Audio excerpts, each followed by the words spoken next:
Mes chers collègues, nous partageons tous la volonté de protéger notre biodiversité et d'aider nos territoires à s'adapter aux bouleversements climatiques. L'Occitanie, par sa diversité, montagnes, forêts, zones humides, est l'une des régions les plus exposées. Cette diversité est notre force. Elle conditionne notre agriculture, notre attractivité et notre qualité de vie. Pourtant, le rapport Occitanie résiliente reste une déclaration d'intention, sans moyens nouveaux ni dispositifs concrets pour les communes touchées. L'adaptation climatique ne peut dépendre de subventions incertaines venues de Bruxelles ou de Paris. Elle doit reposer sur nos propres ressources et sur une gestion rigoureuse et sur la subsidiarité locale. Préserver la biodiversité, c'est défendre l'autonomie des territoires en protégeant forêts et zones humides, puits de carbone naturel, en soutenant une agriculture de proximité, sobre en eau et respectueuse des sols, en limitant la bétonisation et en valorisant nos ressources locales. Notre groupe plaide pour une écologie de terrain pragmatique, ancrée dans la réalité, loin du dogmatisme vert et de l'ingérence européenne.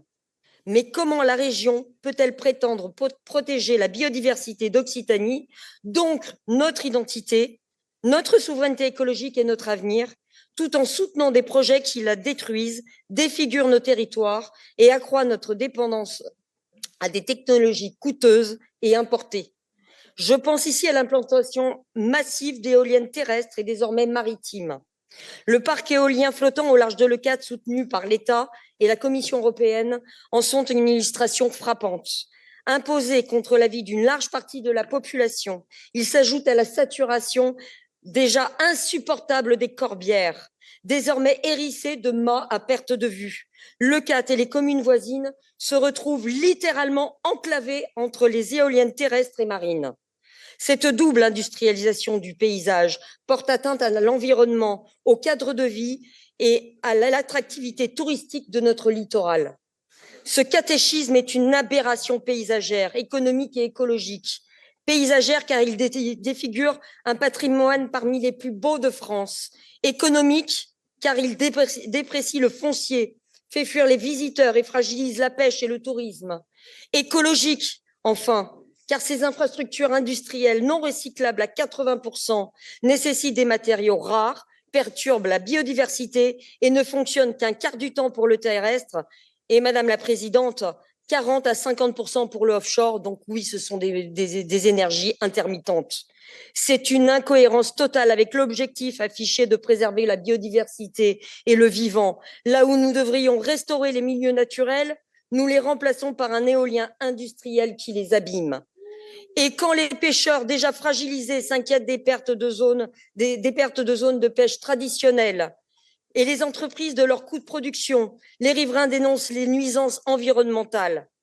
Malgré le coût vertigineux de la collectivité, soit près de 800 milliards d'euros à l'échelle européenne d'ici 2050 et plusieurs dizaines de milliards d'euros en France financés par les contribuables et les usagers, cette énergie intermittente, instable, impose le recours au gaz ou à d'autres énergies pilotables polluantes pour garantir l'approvisionnement.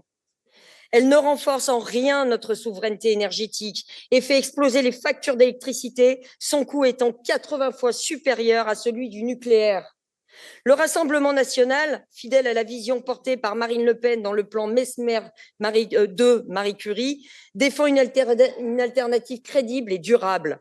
Renforcer le parc nucléaire français, pilier de l'électricité décarbonée, stable et bon marché, moderniser et développer l'hydroélectricité, énergie locale et pilotable, investir dans l'hydrogène, levier d'innovation et de réindustrialisation, et instaurer enfin un moratoire sur toute nouvelle implantation éolienne, terrestre ou offshore, le temps d'évaluer leur réel impact écologique et économique.